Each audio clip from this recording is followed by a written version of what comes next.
Merci pour votre présence. C'est un plaisir de voir autant de gens. Alors, nous continuons notre série qui s'appelle Traces. C'est appelé Traces parce que nous suivons des traces, verset par verset, de Jésus dans l'évangile de Marc. Et donc, depuis un moment, on va verset par verset. Si vous voulez suivre avec une Bible, il y a des Bibles disponibles. On projette des versets, des passages sur l'écran, mais parfois c'est un peu compliqué de voir. Donc, merci pour votre patience. Donc, aujourd'hui, on va terminer le 11e chapitre de Marc et commencer le 12e. Donc, souvent, on s'arrête entre chapitres, mais cette histoire va continuer. Alors, il arrive dans la vie parfois qu'un pays formera puis enverra un espion ou espionne loin de son pays d'origine pour espionner, pour servir son pays d'origine. Souvent, il faut que la personne vive une double vie afin d'accomplir leurs responsabilités diverses. Parfois, des forces de l'ordre feront un peu la même chose quand ils envoient quelqu'un sous couverture. J'ai un membre de la famille qui, pendant quelques années, faisait partie du FBI. Pendant une période, il était sous couverture afin d'aider de démonter un groupe de criminels. Si vous connaissez un peu l'émission Sons of Anarchy, cela c'était un peu son look quand il faisait ça. Il était pour moi méconnaissable. C'était intéressant et impressionnant de voir le mari de ma cousine en tant que ça. Voilà. Alors, maintenant, vous êtes peut-être intrigués de où est-ce que je veux en venir. Ce que nous allons voir aujourd'hui sera la notion de la vraie identité de Jésus-Christ, mais du point de vue des leaders religieux. On verra ces gens frustrés par l'autorité de Jésus. On verra ces gens en colère avec l'enseignement de Jésus. On verra ces gens qui devaient faire face avec la question fameuse, mais qu'est-ce qu'on fait avec Jésus? On pose cette question souvent, qu'est-ce qu'on doit faire, qu'est-ce qu'on va faire avec Jésus?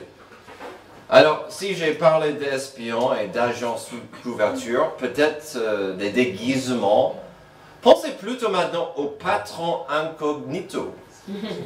Si vous ne connaissez pas l'émission, le principe est simple. Un chef d'entreprise se déguise en employé de sa propre entreprise et se fond dans la masse pour observer le travail de ses salariés et découvrir les coulisses de son entreprise.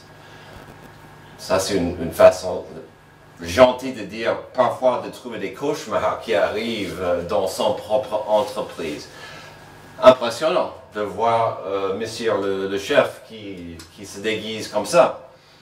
Nous arrivons au stade du ministère de Jésus-Christ où sa présence, ses actes, son enseignement étaient tellement puissants et évidents que les leaders religieux ne pouvaient plus l'ignorer ou espérer qu'il disparaisse. Ces gens devaient en faire face et pour le faire, il fallait vraiment savoir plus sur lui. Jésus arrivait au stade où il ne jouait plus au patron incognito. C'était plutôt évident qui il prétendait être. Mais des répercussions de cela étaient vraiment problématiques pour les leaders du pays. Alors, qu'avons-nous maintenant dans le ministère et le timeline de Jésus? Il est en train de se présenter au peuple en tant que le Messie, le Rédempteur, le Roi de Dieu. Et bien sûr, il y a ce choc entre lui et ses leaders religieux. Il n'y a pas si longtemps que ça, on a vu son entrée triomphale, où la foule a crié « Hosanna, Hosanna, sauve-nous !» Et tout le monde était ravi de penser à lui comme le sauveur. Mais quel type de sauveur?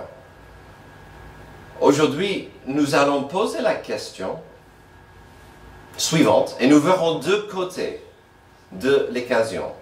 Le côté humain et le côté divin. Quand Dieu nous offre sa paix, à travers Jésus-Christ. Quelle réponse pourrions-nous voir ou avoir?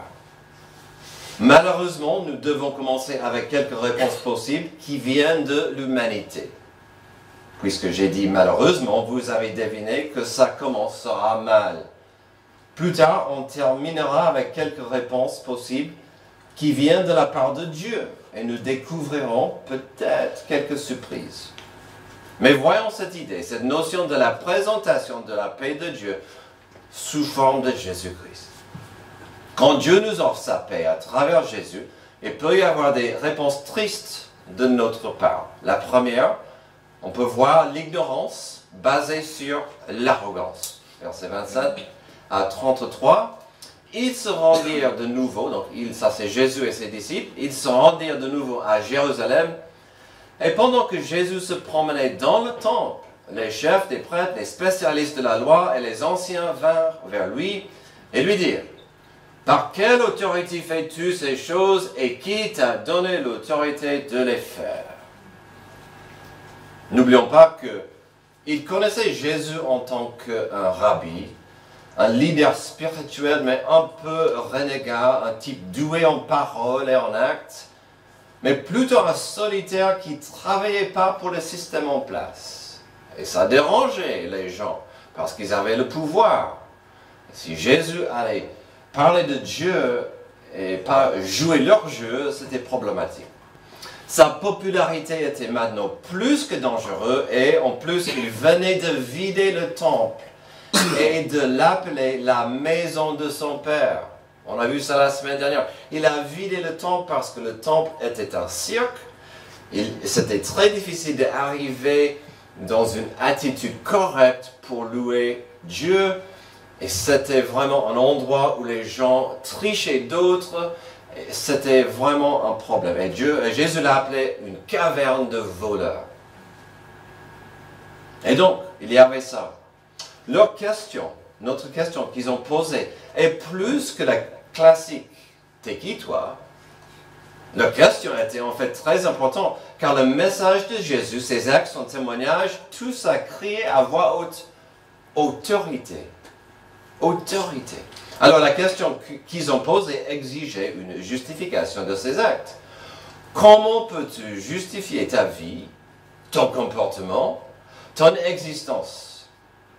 Jésus aurait pu l'annoncer tout de suite, mais ce n'était pas le moment, au moins pas pour eux, car leur ignorance de son identité était basée sur leur arrogance.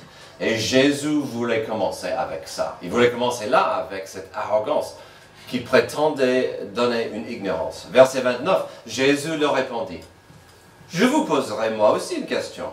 Répondez-moi et je vous dirai par quelle autorité je fais ces choses. Le baptême de Jean, venait-il du ciel ou des hommes? Répondez-moi. Mais ils raisonnèrent ainsi entre eux.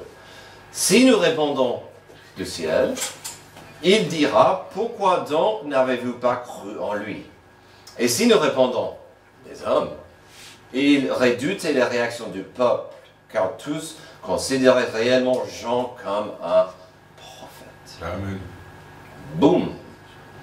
Je vous donnerai la réponse à votre question si vous pouvez répondre à la mienne. Toute simple. Un échange, toute simple. Si vous étiez là depuis le début de notre série, vous savez que le baptême de Jean le Baptiste était bien sûr de Dieu. Mais pour notre conversation, notre contexte, n'oublions pas que son baptême, c'était un baptême de repentance. Jean criait dans le désert: répentez-vous de vos péchés. Le temps est là, c'est le moment de répentez-vous de vos péchés, changez de chemin, car Jésus, car le Seigneur, le Messie arrive. Vous ne pouvez pas continuer sur votre chemin. Répentez-vous. Il disait ça à tout le monde. Aux gens simples, aux gens pauvres, aux riches. J'ai lu récemment, il a dit ça aux soldats romains. Même les soldats en autorité disaient: mais nous aussi, est-ce qu'on a besoin de la repentance? Et j'en ai dit: absolument, entre dans l'eau. Et donc, c'était ce baptême de repentance. de changer de cœur. C'est important. Donc bien sûr, ces hommes, ce jour-là, ces autorités religieuses ne pouvaient jamais avouer que ce baptême de Jean venait de Dieu, car ils n'ont pas participé dans ce baptême de repentance. Donc, en aucun cas pouvaient-ils dire « Moi, un leader religieux, j'ai besoin de me repentir. Jean, baptise-moi, s'il te plaît. » Et donc, ils ont évité ces eaux. Ils ont évité le message de Jean, ils ont dénigré Jean, car ils avaient peur de ce mouvement. Et donc, bien sûr, c'était non. En refusant de se faire baptiser par Jean, ils ont refusé d'accepter la vérité du besoin de leur repentance et leur besoin d'accepter Jésus-Christ, l'agneau de Dieu qui ôte le péché du monde. Alors, verset 33, alors, ils répondirent à Jésus, « Nous ne savons pas. » Et ça devait leur faire mal, parce qu'ils étaient les spécialistes. Ils connaissaient la loi, ils avaient toutes les réponses.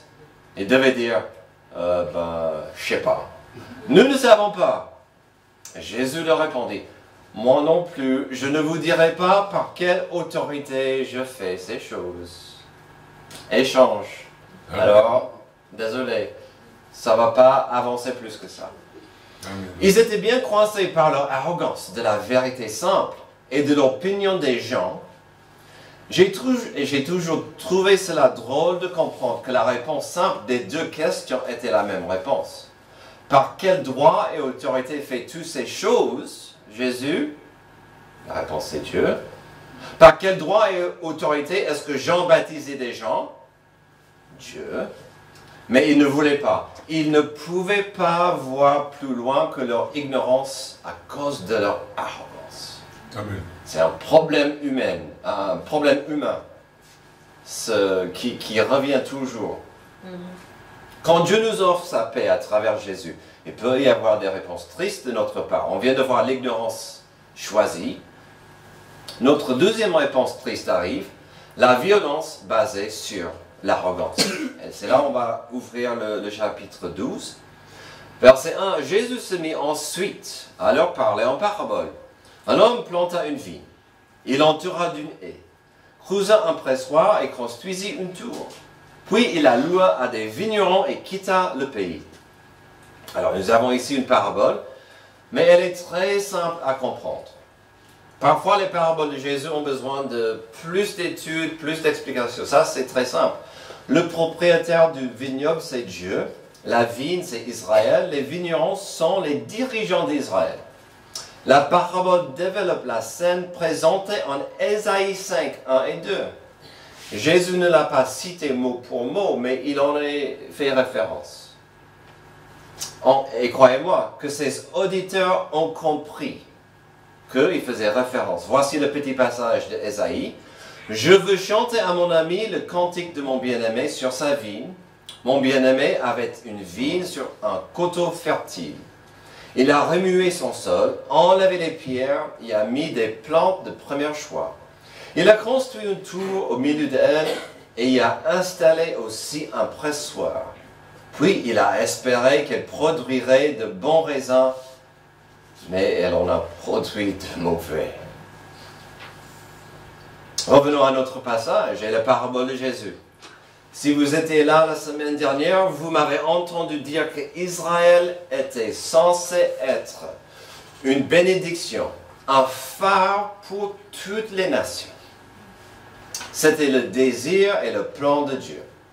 Dans la parabole de Jésus, Dieu n'a épargné ni dépenses, ni efforts pour faire d'Israël une nation précieuse. Une haie représente de la protection. Un pressoir avec une tour pour développer un produit bénéfique pour tout le monde. Dieu a laissé Israël dans les bons et capables mains de Moïse, plus tard David et d'autres. Mais au fur et à mesure, qu'est-ce qui s'est passé? Quand vous lisez l'Ancien Testament, vous trouverez un rythme qui se répète encore et encore. C'est quoi ce rythme malheureux? Des dirigeants du pays ont toujours embrassé le monde autour. y compris leur Dieu, y compris leur religion et leurs pratiques, et souvent ces pratiques étaient abominables. Par exemple, de offrir votre premier-né au feu. C'était une des pratiques de ces religions à côté. Quand Dieu envoyait des porte-paroles, des prophètes, des représentants pour annoncer la volonté de Dieu, souvent ces personnes étaient persécutées, sinon tuées, pour leur fidélité à Dieu. À une époque, d'être prophète, c'était profession à haut risque. Et c'est exactement ce que Jésus leur a rappelé avec la suite, verset 2. Le moment venu, il envoya un serviteur vers les vignerons pour recevoir de eux une part de récolte de la vigne. Ils s'emparèrent de lui, le battirent et le renversèrent les mains vides. Il envoya de nouveau vers eux un autre serviteur. Ils lui jetèrent des pierres, le frappèrent à la tête et l'insultèrent. Il envoya un troisième et le tuèrent. Puis beaucoup d'autres qu'ils battirent ou tuèrent. Alors, c'est chaud, c'est compliqué, c'est moche. C'était une parabole, Jésus n'avait pas besoin de nommer des personnes, mais permettez-moi de vous donner quelques exemples. Dans le livre de 1 roi, on trouve la période où le royaume était divisé entre Juda et Israël. Le roi d'Israël, Achab, était maléfique et sa femme Jézabel était encore pire que lui. Assez tôt dans la carrière du prophète Élie, la reine Jézabel a tué plusieurs serviteurs de Yahvé et pourchassé Élie. Plus tard dans le livre, le roi Achab a emprisonné le prophète Michée parce qu'il refusait d'annoncer ce que le roi voulait entendre. Tout simplement. Plus que 100 ans plus tard, le prophète Jérémie a été scié en deux, vivant, parce qu'il ne s'arrêtait pas d'annoncer la parole de Dieu au peuple. Quelques exemples de ce rythme. Les auditeurs de Jésus comprenaient exactement ces références et les implications de son histoire. Ils comprenaient bien cette parabole. Donc, quand il arrivait à la suite, il y avait bien sûr encore de violence liée à l'arrogance. Verset 6. Il avait encore un fils bien-aimé. Il envoya vers eux en dernier disant, « Ils auront du respect pour mon fils. » Mais ces vignerons dirent entre eux, « Voilà l'héritier, venez, tuons-le, et l'héritage sera à nous. » Ils s'emparèrent de lui, le tuèrent et le jetèrent hors de la ville. Il n'y avait pas de mystère ici. Ce que Jésus disait au verset 6 à 8 était à venir, et Jésus disait clairement que l'histoire allait se répéter. Mais pas comme les autres fois, le fils bien-aimé allait se faire rejeter et tuer par ceux qui devaient simplement prendre soin du vignoble en attendant le propriétaire. Quelle horreur! Jésus disait clairement que les dirigeants d'Israël, historiquement, n'ont pas appris la leçon la plus simple. De travailler dans l'humilité pour Dieu et d'attendre avec joie le Rédempteur. Mais leur arrogance était aveuglante. L'ignorance et violence basée sur l'arrogance. C'est une ancienne histoire, mais malheureusement bien connue. Et donc, on revient à cette question que nous posons souvent ici. Que fait-on avec Jésus-Christ? Que fait-on avec Jésus? Il est là. Quand on écoute ses paroles, il faut faire un choix. Est-ce qu'il était fou? Est-ce qu'il était menteur? Est-ce qu'il était la vérité qui prétendait être? Qu'est-ce qu'on fait? Israël a mal choisi. Mais l'histoire n'est pas encore terminée. Continuons. Quand Dieu nous offre sa paix à travers Jésus-Christ, il peut y avoir des réponses tristes de la part de l'humanité. Mais qu'en est-il de Dieu dans ce cas? Quand Dieu nous offre sa paix à travers Jésus, il peut y avoir des réponses inattendues de sa part. Troisième chose, il peut y avoir la punition lié à la justice. Verset 9. Que fera donc le maître de la vigne? Il viendra, fera mourir les vignerons et donnera la vigne à d'autres. Amen. La clé pour bien comprendre ce verset, c'est de penser au plan de la rédemption de Dieu pour l'humanité. Comme j'ai dit dimanche dernier et tout à l'heure, Israël devait être un phare, une réflexion de la lumière de Dieu pour le monde. Ce que Jésus allait faire au calvaire, c'est-à-dire de prendre le péché de l'humanité ainsi que la justice de Dieu sur lui, cela allait pivoter la rédemption de Dieu vers son nouveau plan, celui de l'Église. Alors, qu'en est-il du verset 9 alors? Le verset, c'est une prophétie sur la destruction de Jérusalem et le temple. Une prophétie qui s'est réalisée dans l'année 70, quand le général et futur roi Titus a détruit la ville et le temple, et le peuple juif était dispersé pendant plusieurs siècles. C'est une prophétie qui arrivait en quelques décennies. Alors, pour la deuxième partie du verset, où cela dit qu'il donnera la vigne à d'autres, c'est clair que l'élan de la bénédiction de Yahvé allait changer pour prendre une direction différente, un canal différent. Alors ce troisième point parle de la punition liée à la justice.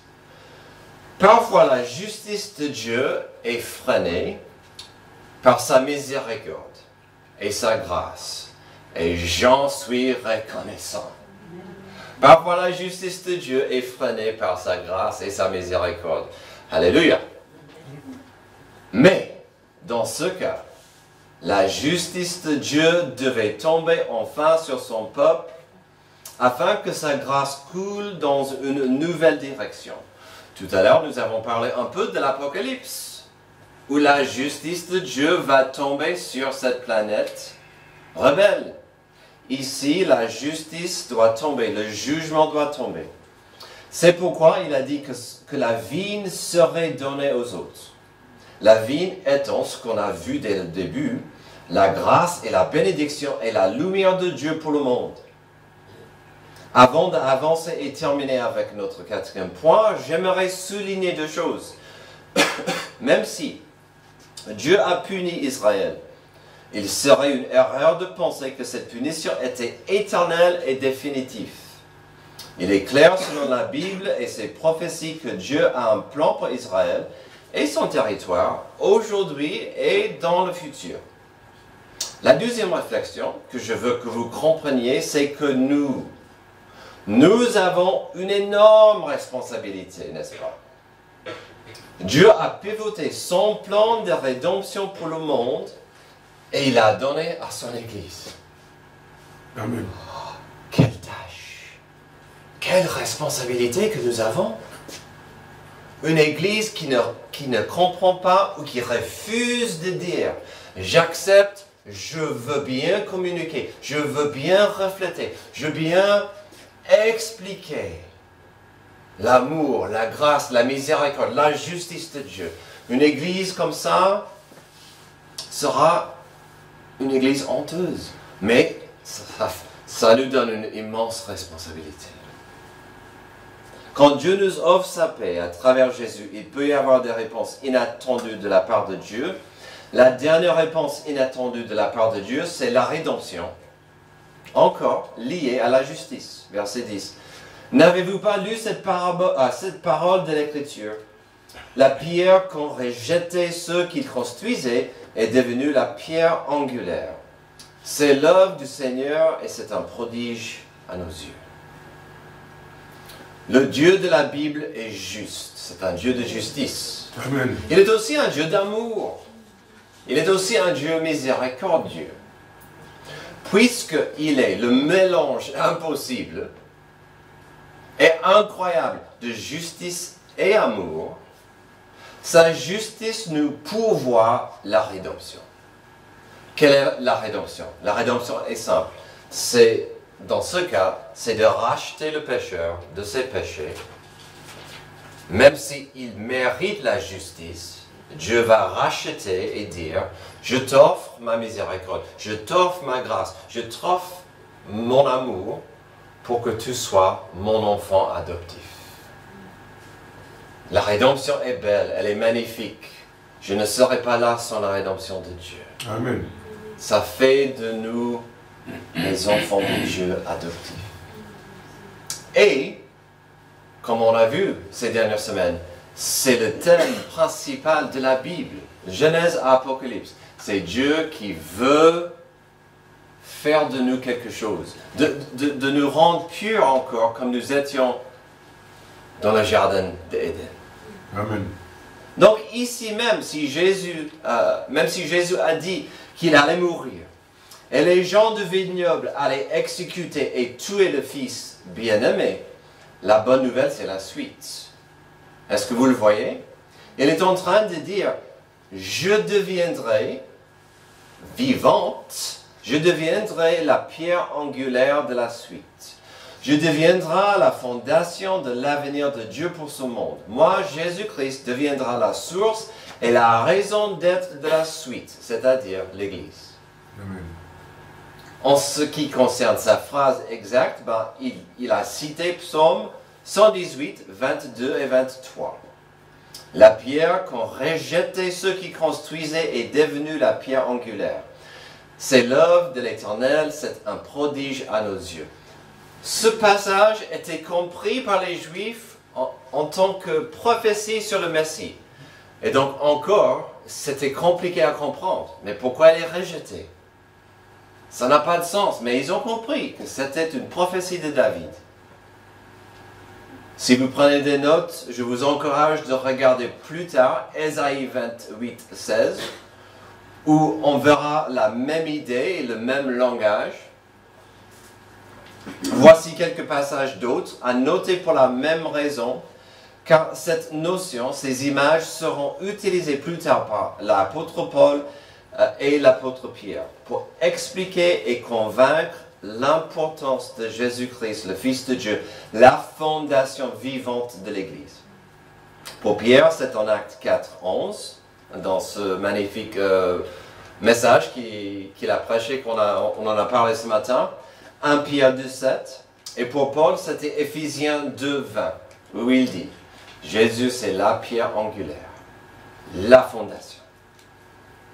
La citation du verset 11 est magnifique, quand vous le voyez dans son contexte, 11 de Marc 12, verset 11. Cette citation est magnifique dans son contexte, dans le plan de la rédemption de Dieu. Jésus-Christ le ressuscité, la tête de l'Église, mais quel prodige à nos yeux. Jésus a terminé sa parole. Vous allez comprendre la réaction, c'est 100% compréhensible et attendu. Verset 12. Ils cherchaient à l'arrêter, mais redoutaient la réaction de la foule. Ils avaient compris que c'était pour eux que Jésus avait dit cette parabole. Ils le laissèrent alors et s'en allèrent. Mais ils ont compris. Ils ont compris. Dans le contexte de que fait-on avec Jésus-Christ? Nous avons vu deux réponses possibles de l'humanité. L'ignorance et la violence basées sur l'arrogance.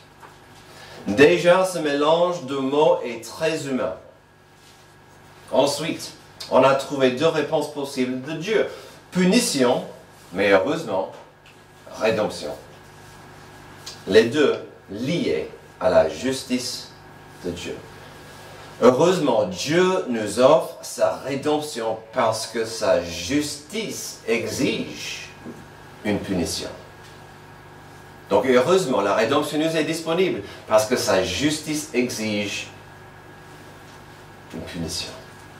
Alors, que ferons-nous avec Jésus?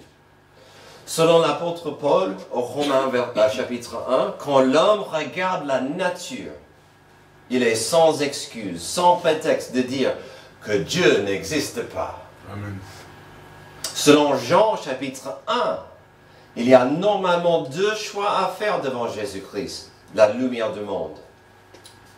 De tourner le dos et de fuir, ou de l'accepter pour son salut et la purification que seul lui puisse donner. Que feriez-vous avec Jésus aujourd'hui? L'ignorer ou de devenir une meilleure réflexion de sa gloire? On est censé tous refléter sa gloire. Je vous encourage aujourd'hui de mieux refléter la gloire de Dieu. Ne laissez pas l'arrogance vous empêcher d'accueillir la grâce de Dieu chaque jour. Prions. Merci Dieu pour ce passage qui nous rappelle que nous avons des choix. Que parfois, l'ignorance ou l'arrogance ou la violence peut nous mener dans une direction. Mais c'est toi qui nous appelles à toi. Aide-nous à avoir des cœurs ouverts à ta voix aujourd'hui, à mieux suivre ta volonté pour chacune de nous. C'est dans le nom de Jésus que j'ai prié. Amen. Amen.